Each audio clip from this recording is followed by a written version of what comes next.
चुटकी ना सिंदूरा मांग भइले बाबा, चुंदरी भइले अनमोल हे।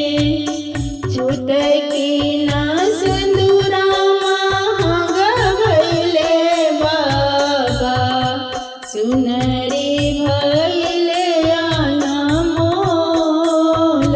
हे। एही रे सिंदूरा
छूटी गईले अम्मा के गोद हे। एही रे सिंदूरवा के कारण बाबा छूटी गईले अम्मा के गोद हे।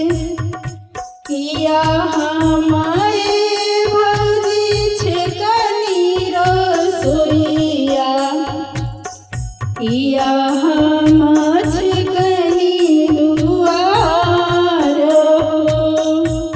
किया हमारे भौजी नून तेल छेकनी, काहे भेजलू दूर देश हे।